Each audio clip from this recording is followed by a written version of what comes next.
Olá pessoal, sejam bem-vindos ao nosso canal. Hoje, aqui no final de fevereiro, a gente gostaria de conversar com vocês sobre 3 temas importantes que foram sobre as nossas últimas publicações. Tá? O porquê as empresas falham é algo bem importante da gente conversar e refletir juntos sobre o pensamento sistêmico e o porquê que ele é tão relevante na maneira como que as pessoas interagem, pensam sobre os problemas dentro das empresas e também, é claro, sobre sistemas de gestão, porque são todos assuntos extremamente relacionados. Por que as empresas falham? Antes da gente começar a conversar, eu acho que é importante indicar que a nossa referência sobre gestão, tudo que a gente faz é baseado no que o Vicente Falcone traz como boas práticas de boa gestão. Tá?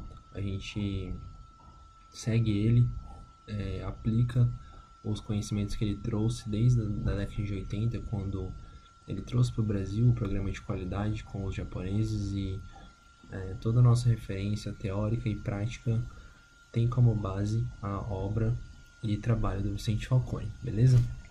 Vamos lá então. Por que falhamos, né? Primeira coisa, gente, não definimos as metas corretas, tá? Tudo começa na meta. Se a empresa não tem uma meta, se o grupo não tem uma meta, ele não vai chegar a lugar nenhum, simples assim, né? Quem não sabe onde quer chegar, então qualquer lugar serve. Ok? Primeira coisa, então, é definir bem as metas.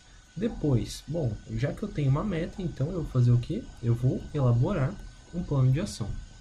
E aí, é uma coisa muito crítica, por quê? Porque eventualmente as empresas elas falam, mas eu não consigo bons resultados, eu não consigo melhorar.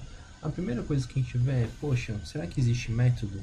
Porque o método é justamente o movimento, o processo que elas seguem para definir uma meta, avaliar os dados e fazer planos de ação para alcançar aqueles dados, né? Porque simplesmente querer melhores resultados não é o suficiente, é importante saber quais são os resultados atuais, né, numericamente, e aí sim planejar as coisas que vão ser feitas para que isso seja alcançado, certo? Quando você planeja, aí se você executou o que planejou e não alcançou a meta, então você está pecando aqui por isso, porque os seus planos de ação não são bons. E aí o que a gente precisa é conhecimento técnico, que é conhecimento específico sobre aquele negócio e não mais conhecimento de método. Por quê? Porque as análises estão sendo feitas, a equipe está sendo engajada, os planos de ação estão sendo feitos.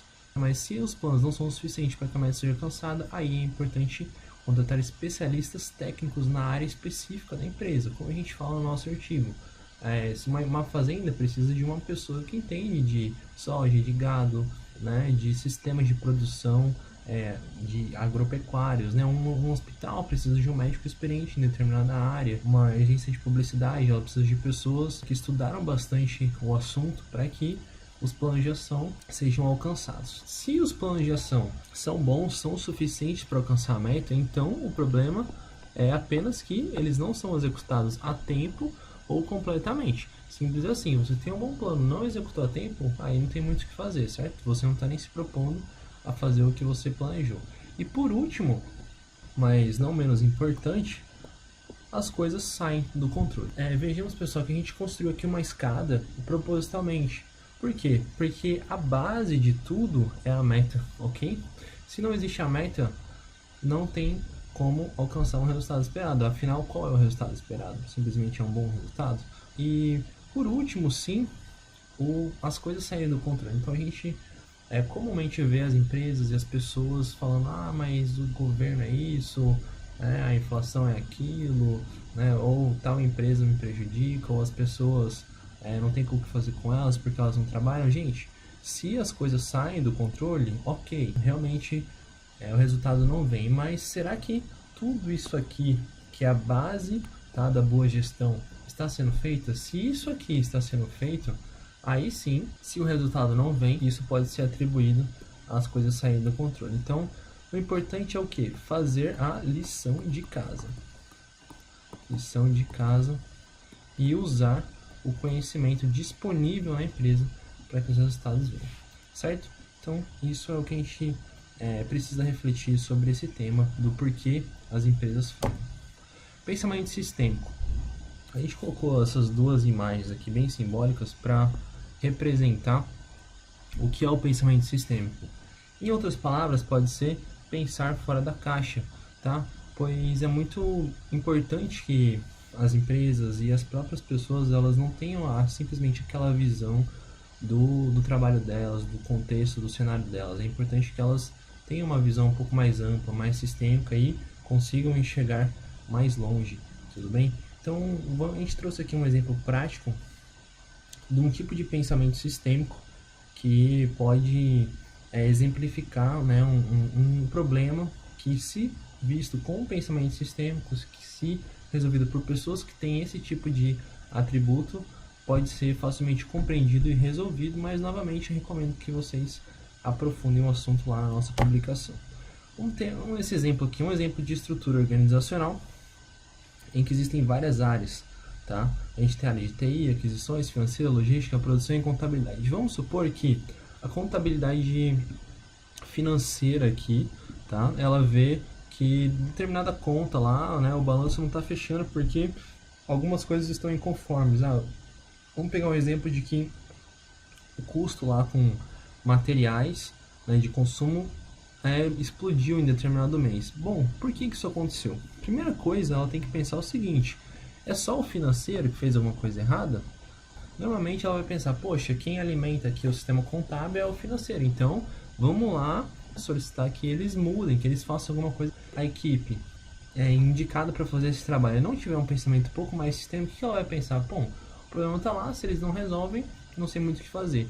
Mas eventualmente é importante ver, poxa, será que a equipe de software, né, da TI fez uma configuração correta ou auxiliou o pessoal da contabilidade a configurar corretamente o software? É uma pergunta. Será que o processo de compras foi feito corretamente? Em que sentido? O fornecedor, quando forneceu, né, o produto, será que teve ali o lançamento no sistema corretamente? Será que a nota foi entrada corretamente? Será que o próprio fornecedor foi corretamente selecionado? Ou às vezes no momento da compra eles fizeram a compra de um fornecedor que fornece produto e serviço ao mesmo tempo. Esse tipo de problema parece que não, gente, mas ele pode gerar problema contábil também, tá? Poxa, o cara comprou um fornecedor de serviço e na verdade era para ele ter comprado conforme a configuração de produto. E aí, será que o financeiro deu a entrada corretamente? Ele executou corretamente o processo dele?